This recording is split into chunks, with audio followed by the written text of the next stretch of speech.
Michael Danby, we have been critical on this show of the Jewish MPs for their lack of public support for Israel in the media. Of the senior politicians, Mark Drefus has been useless in advancing Israel's cause, and Josh Frydenberg has made a few references to Israel from time to time, but has not really stepped up to the plate.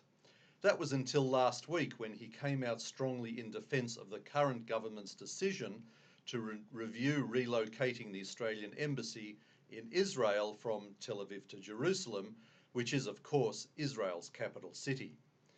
What prompted this was the reaction by Indonesia and Malaysia, two countries that don't even recognise Israel, who threatened Australia with retaliation if the embassy move went ahead.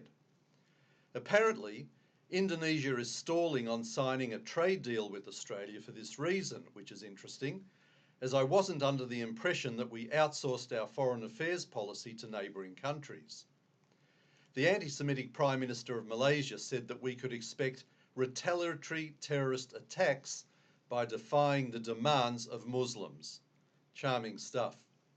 But well done to our Federal Treasurer Josh Frydenberg, who has weighed into the discussion and made a significant impact in the public arena on this issue. He has very calmly defended the Prime Minister's announcement and explained why it is important to stand with our ally Israel, and more importantly, why it will actually help and not hinder the peace process. That is, whenever the Palestinian Arabs decide they want to get serious about peace with Israel. The Palestinians still hang on to the delusional idea that with the world's assistance, they can get rid of Israel.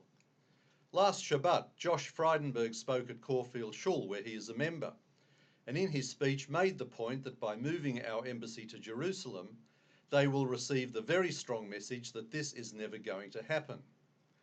We know that Australia gives Indonesia about $360 million every year. So I asked Josh, could this be used as leverage in negotiating with the Indonesians? After all, if they're going to get touchy about our foreign affairs decisions, then maybe we should remind them that we can also review the aid package that they receive from us. Josh's answer was interesting. He made the point that these are two separate issues and that our aid goes to fund projects that alleviate poverty and other social needs in Indonesia. Now, I don't want to take money away from impoverished and needy people, but somewhere along the line, you have to stop showing restraint if you want something changed. Just look at how unsuccessful Netanyahu's restraint in Gaza has been.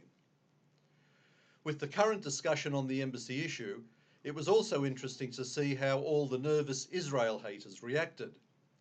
I'm not even going to bother about Bob Carr, but a former top defence official is quoted as saying, "I don't think Jakarta should determine our foreign policy, but we should be sensitive to concerns and how they might see Australia." I will translate that for you. He said that Jakarta can determine our foreign policy. Former Labor politician and now Sky News host Graham Richardson said, quote, "The views of 200 million people just can't be dismissed, and that Australia needs to show Indonesia some respect for being at the forefront of the fight on terrorism." Oh really? Respect? Have you noticed how all these commentators can only say one thing when discussing this issue? Just about every time they will describe the proposed embassy move as unhelpful to the peace process. I'm not exactly sure what this means, but they never go any further and explain why or how it will be unhelpful. I suspect they have no idea and are simply spouting what they have heard somewhere else and from some other supporter of the Palestinian cause. So what happens now? Well, in a way, all this negative comment about Indonesia and Malaysia may mean that our PM can't back down on the move, simply to prove that we are not dictated to by our neighbours on foreign policy issues. But it gets more complicated. We are due for an election in about 6 months' time, so the current government would have to make the announcement and move the embassy before then.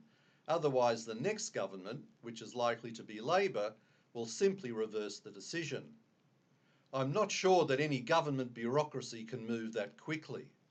But it is good to see Josh Frydenberg finally speak up for Israel. He seems to want to take a low profile on Israel for obvious reasons, but one thing that is obvious from the Turnbull years is that people want their politicians to actually stand for something. Josh might cop some flack from the anti-Semites in politics and the media, but I'm hoping he has decided to stand up and be counted on an important issue for a very good reason. It is simply the right thing to do. This is Alan Freedman from Nothing Left for the Australian Jewish Association.